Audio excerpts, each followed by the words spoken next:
one legend, but actually two. We have a legendary car for you, but we also have a legendary, well, I mean, I don't know if I can really introduce him in an awesome way, but I need to say he's an amazing engineer.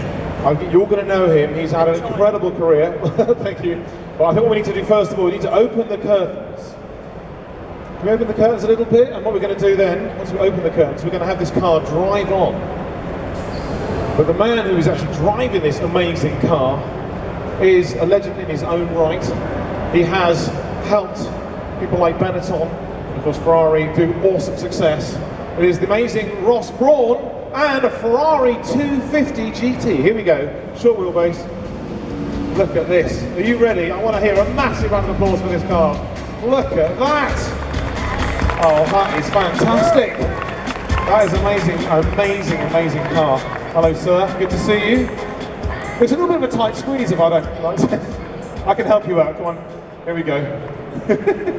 So you have the same kind of trouble I do getting into cars. Good to see you, sir. Fantastic. Now, do we have a stick? We do indeed. Fantastic. Thank you, sir. Well, come over, sit down.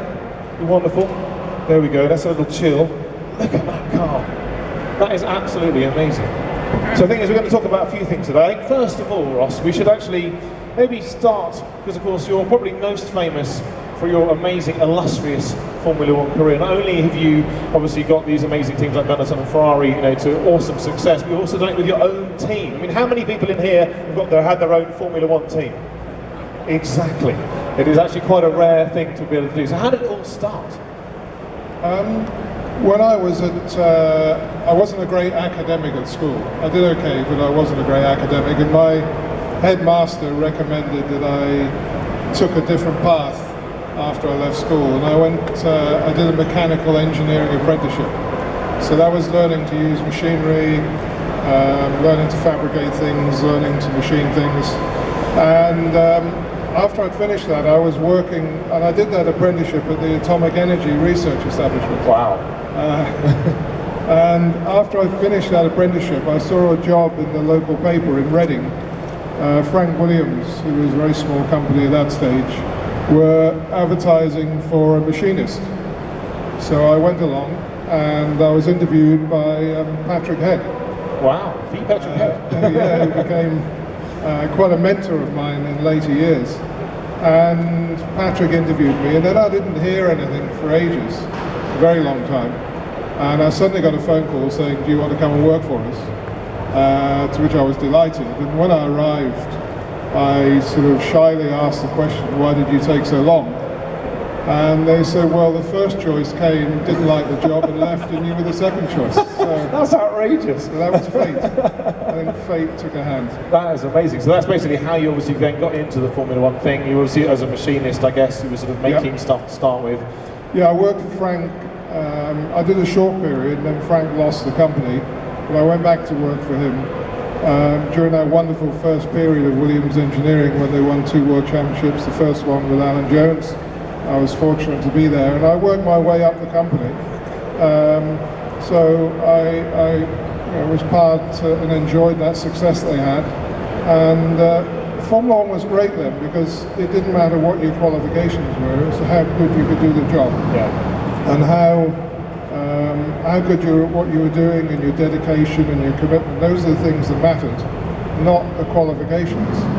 And it's ironic that sort of later in life, when I started running teams, and running teams of, you know, approaching 1,000 people at Ferrari, he became much more influenced by qualifications, because there were so many people. Right. It was difficult to pick out those little jewels. Shining stars. we did try. We had apprenticeship schemes, and we got people in from all sorts of disciplines. And I never forgot the way I'd come into motor racing and try to help people where I could. That's fantastic. I mean, because obviously when you were technical director, was that right, for quite a few teams, of course, and I guess it's because of all that experience, that wealth of experience you've made up there. But were you always into racing cars? I mean, like way back when you were a kid, what were you kind of doing? What were you into? Well, part of the reason, I'll start to plug it now, is this book. We produced a book which is the history of this car. And I found it really interesting to look back and see what had evolved with the car. But as part of that book, it touches on my early sort of motorsport history, which in fact was racing slot cars when I was 9 years old. So there's a little article in there about me racing slot cars. It shows a car I made, and that's where it started. My dad got me into racing these little electric slot cars. That's amazing. You know, you had to make them out. You had to make them out of brass wire and bits of sheet metal, and that's where my interest started.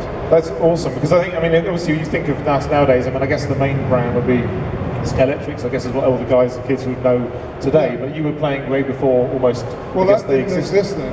You know, we were making our own cars and making our own tracks. So, trying to find, there's an amazing little picture in here, actually, or it's just like an article that Ross wrote when you were, was it 9 years old, about how to actually tune up a slot car, which is quite incredible. So he was doing it way back then. So if any of you kids out there have actually got that kind of passion, this is where it's going to end up, which is awesome.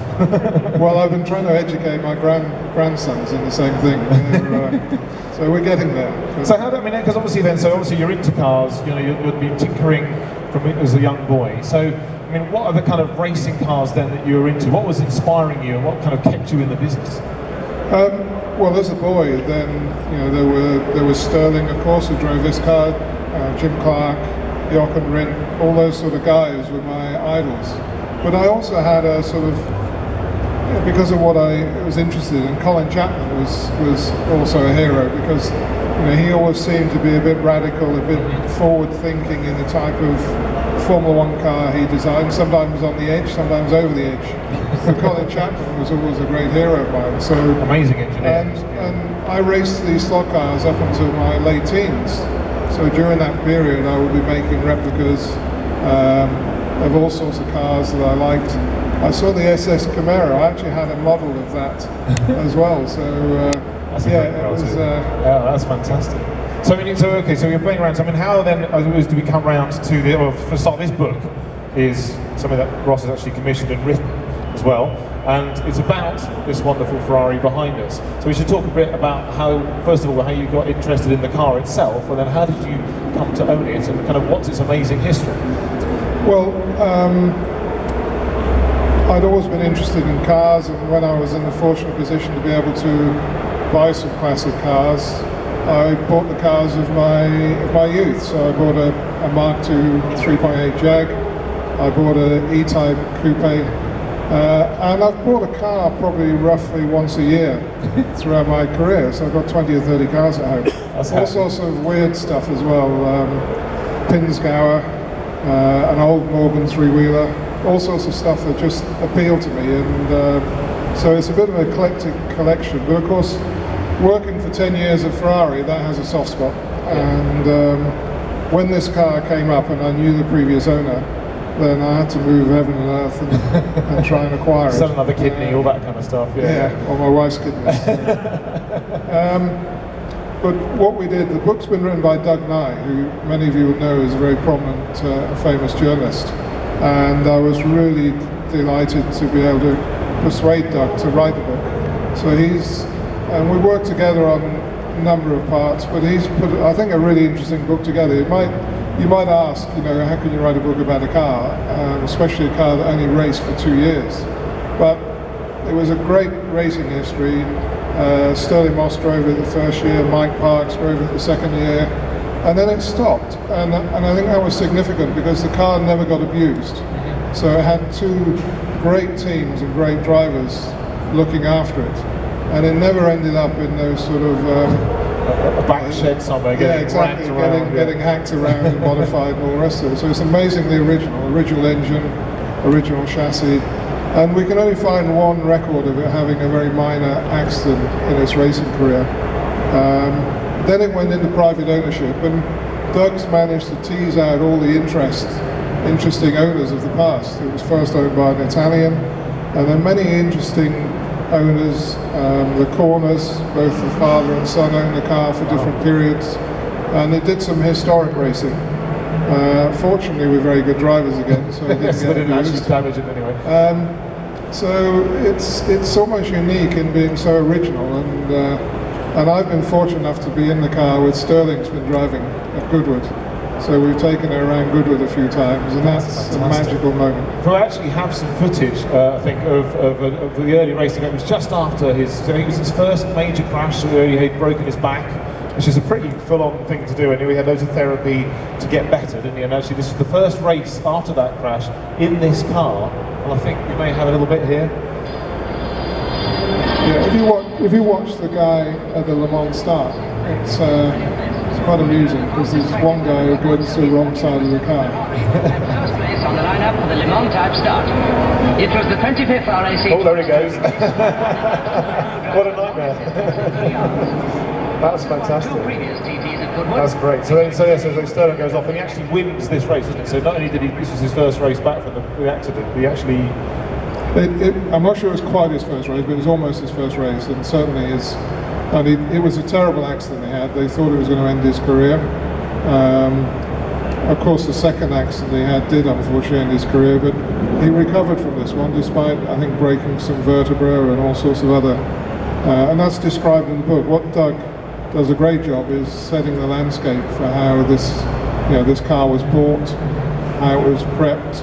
We found one of the mechanics who originally worked on the car, and he told us the stories, and Sterling winning the TT in the car. So that's amazing. I think what's so awesome is that footage, which was like way back when, is of this exact car right here, and it's kind of amazing that you can actually kind of touch history, by owning these vehicles and having vehicles with such illustrious careers. And you should say, in those 2 years, I mean, was it 8 races it did roughly? Or?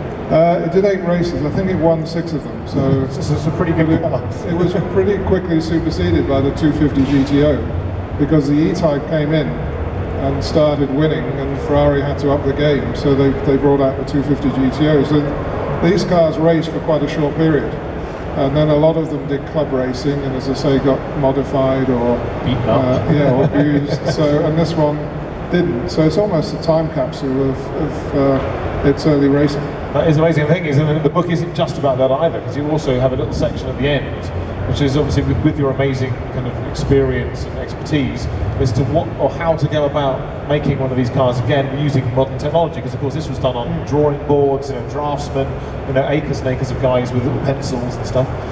Well, Doug quite cleverly asked me how I would design this car if I was doing it today, and we compared the methods and the approach of how you would design a car like this today compared to how they designed it then. And the crucial thing back then was the experience and intuition of the engineers. They were relying on their experience, they were relying on their knowledge. They didn't have computer simulations, they didn't have CAD systems, they didn't have stress models. So everything was done based on experience and intuition. And they did a fabulous job. And it was an iterative process. You tried something that worked, or it didn't work, you moved on, you did the next thing. If we were designing this car now, there'd be a huge army of engineers using CFD, using CAD, using stress modeling, all sorts of simulations, all sorts of calculations to arrive at the best solution. It might be a little bit better. I suspect not much, actually. But that's really interesting, because that is the real skill of it. I mean, obviously they didn't really kind of just about understood aerodynamics, but not to any great level. Obviously we'd having all these speed cars for a while, but of course, this was, I guess, was this based on a road car effectively? Well, Ferrari always had this, certainly in this period, Ferrari was a sort of mix between what was a road car, what was a race car. I mean, Ferrari always said, I made road cars to go racing. So this was really a combination. It was a car you could buy as a customer, or as a car you could buy and go racing with.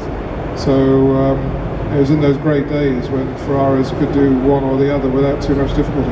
That's pretty awesome. So I think what we're thinking, maybe we might get a sort of a 251, perhaps in a couple of years' time, maybe a Ross Brawn special. Well, 250 is a cylinder capacity. Okay. So we could bore it out, make it a 255. Yeah.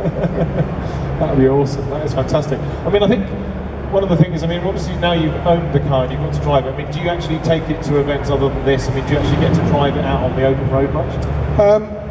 I took it down to the supermarket the other day just to give it a run.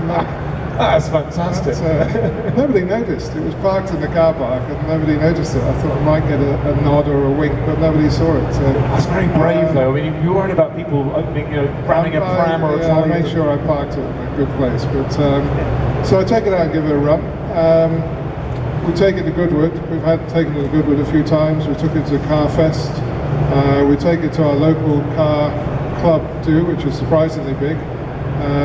We live in a small village in Oxfordshire, but it's got a great car club. I think we get about 200 cars turned. Wow, that's good. So we take it there. So you are really using it, because I think that's one of the shame. I mean, obviously most of the cars in these halls are actually cars that people use every day, or or use to have a lot of fun with. And obviously there are a lot of cars these days that are locked up in some presentation case in the middle of nowhere. But obviously they're built to drive, aren't they? They're built to run, and of course at least you know how to fix it should anything go wrong. Yeah. I mean, the book was an interesting thing to do, but it's partly for people to help other people appreciate the car, to enjoy the car, and that's why I want to try and get the car out more often, bring it to events like this, and let people enjoy the car, the history of the car, try and soak in some of the ambience of the car. So it's nice to get the car out. I mean, we all say, I know it's a bit of a cliche, but we all say we're just custodians of these cars. They're asked to look after for a while before the next owner takes over. But interestingly, Neil Corner, who owned the car before me, used to use it to go to work most days. Really? So he didn't go very far, but he was like an actual daily driver. Yeah, it was quite often his daily driver when the weather wasn't too bad. That's pretty classy, isn't it? That's a pretty good way to travel. Now, obviously, so the book is available now to buy, and actually you've got a little stand just over there, which means, of course, you can get some signed copies from Ross himself, which would be fantastic. And we'll be doing that just straight after this. So if anybody wants to grab a copy of this, it's an awesome Christmas present, amazing bit of history, and also a little bit of future history perhaps in there as well. Please go over there, have a little chat with Ross, get an autograph, and just make this history last even longer. So thank you very much. Have a massive round of applause for Ross Brawn. Thank you. Awesome. Thank you very much. Thanks. Yes.